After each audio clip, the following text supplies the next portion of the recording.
Hello student आप सभी hello student आप सभी का स्वागत है। पॉलिटी बाय पाटिल में हम कुछ फैक्ट को कवर करने की कोशिश करते हैं जो काफ़ी एग्ज़ाम के लिए इम्पोर्टेंट है। आजकल ज़्यादा फैक्ट आ रहे हैं और ईयर काफ़ी आ रहे हैं, तो हम इन्हें कवर करने की पूरी कोशिश करते हैं। ओके, तो हम देखेंगे कि प्लासी का युद्ध कब हुआ था। प्लासी का युद्ध कब हुआ था? 1757 में प्लासी का युद्ध हुआ था। यहीं से कंपनी का शासन का हमें प्रभाव दिखाई देता है, मतलब ब्रिटिश शासन का प्रभाव दिखाई देता है। तो ये इसे विस्तार से जानने की पूरी कोशिश करेंगे कि प्लासी का युद्ध 1757 में हुआ था।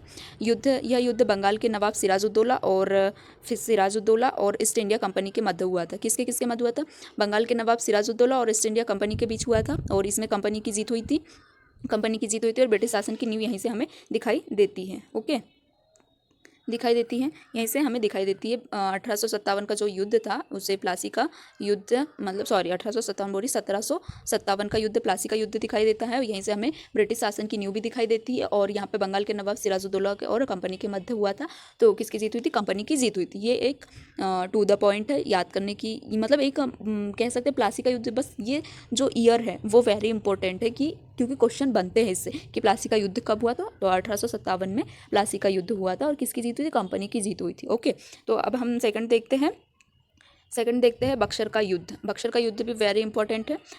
बक्सर का युद्ध, तो बक्सर का युद्ध हमें दिखाई देता है 1764 में। बक्सर का युद्ध 1764 में दिखाई दिया। इसमें 3 बड़ी शक्तियाँ थी। पहला था कि बंगाल, अवध और मुगल सम्राट शाह आलम द्वितीय, ये 3 हमें बड़ी शक्तियाँ दिखाई देती है। किसके किसके साथ में युद्ध करती है? ये कंपनी के साथ युद्ध करती है। लेकिन किसकी जीत होती है? कंपनी की जीत होती है। यहीं से मजबूती किसे मिलती है? कंपनी को मजबूती मिलती है। ओके, तो हमने 1757 में प्लासी का युद्ध दिखा था, जहाँ पे भी कंपनी की जीत हुई थी, और बक्सर का युद्ध 1764 में दिखाई दिया था, जिसमें भी कंपनी की जीत ही होती है। ओके, तो यहीं से हमें ब्रिटिश शासन की जीत और मतलब एक मजबूती दिखाई देती है।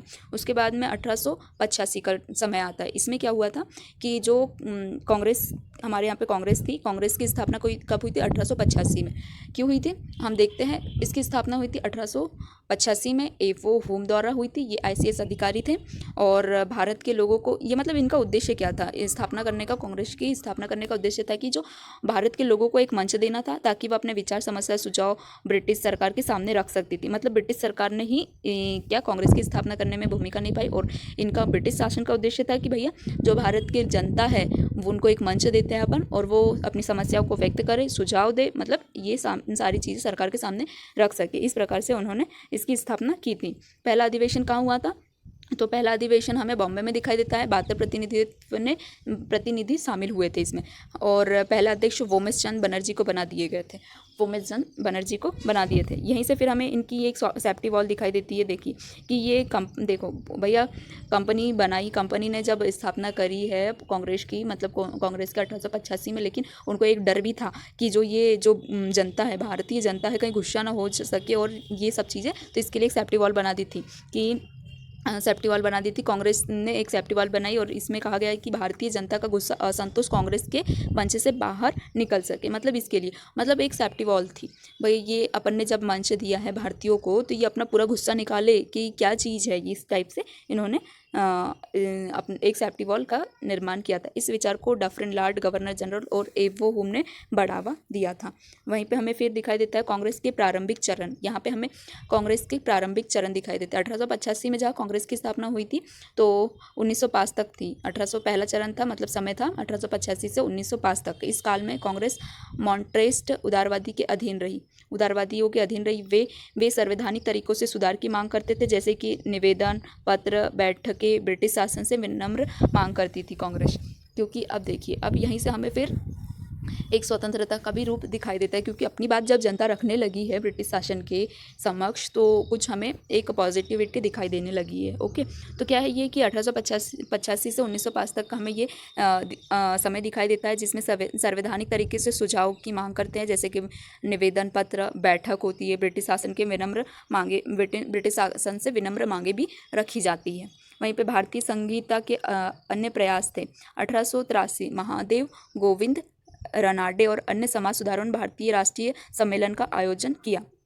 यहाँ पे हमें दिखाई देगा कि 1883 महादेव गोविंद रनाडे और अन्य सामाजिक सुधार भारतीय राष्ट्रीय सम्मेलन का आयोजन किया था। इनका उद्देश्य था कि राष्ट्रीय मुद्दों को राष्ट्रीय मुद्दों को एक मंच पर लाना था। मतलब ये संघीयता के अन्य प्रयास थे। मतलब हमको एक व्यवस्थित तरीके से सम्मेलन करना है। तो ये मतलब 1883 में हमें ये दिखाई देता है।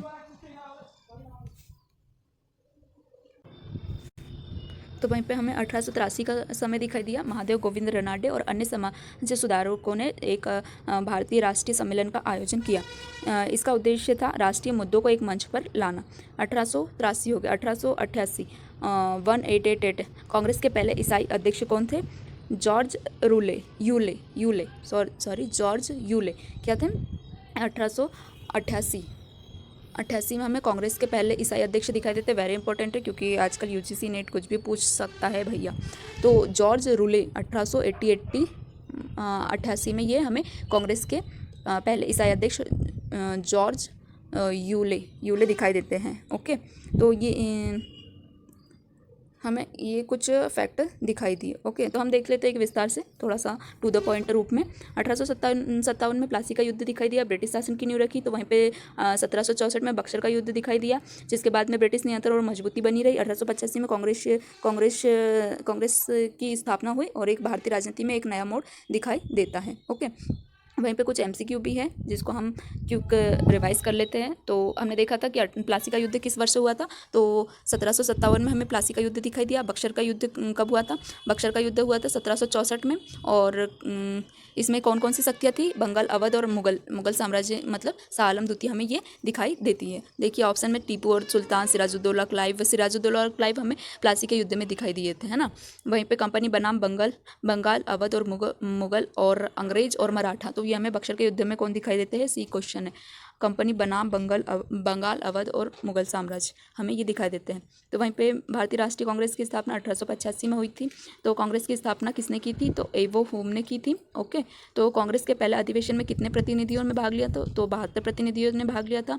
वहीं पे कांग्रेस के पहले अध्यक्ष कौन थे? तो वोमेश चंद बनर्जी थे। वेरी इंपॉर्टेंट क्वेश्चन है, वोमेश चंद बनर्जी। गोपाल कृष्ण गोखले है ऑप्शन में।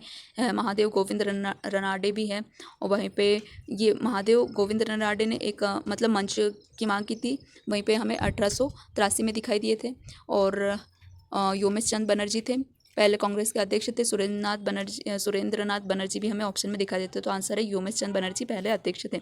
सेफ्टी वॉल सिद्धांत का संबंध किससे है? तो ये कांग्रेस की स्थापना के बाद में सेफ्टी वॉल हमें दिखाई देती है। ओके, वहीं पे पहले ईसाई अध्यक्ष कौन थे? जॉर्ज यूले थे। ओके, तो यहाँ पे जॉर्ज यूले पहले ईसाई अध्यक्ष थे। एनी बेसेंट भी है, विलियम डेबर्डन है, हेनरी कॉटन भी है। फिर वहीं पे भारतीय राष्ट्रीय कांग्रेस के प्रारंभिक नेताओं को क्या कहा जाता है? तो प्रारंभिक नेताओं को नरमपंथी, क्योंकि काफ़ी नरम थे इस टाइम में। क्योंकि इससे पहले में मतलब ब्रिटिशों का जो शोषण हुआ था उसके बाद में भैया धीरे धीरे जब ये स्वतंत्रता की मांग उठने लगती है तो इस टाइम में क्या थे? जो समाज सुधारक थे वो नरमपंथी ही थे। ओके, तो ये नरमपंथी हमें दिखाई देते हैं। वहीं पे भारतीय राष्ट्रीय कांग्रेस के प्रारंभिक चरण का समय क्या था? तो 1885 से 1905 में हमें यह चरण दिखाई देता है। ओके, ये कुछ क्वेश्चन है जो वेरी इंपॉर्टेंट है। आजकल फैक्ट काफ़ी आते हैं। तो आने वाले क्लास में हम और भी टॉपिक को लेंगे और एमसीक्यू के साथ में कवर करेंगे। Okay, thank you so much.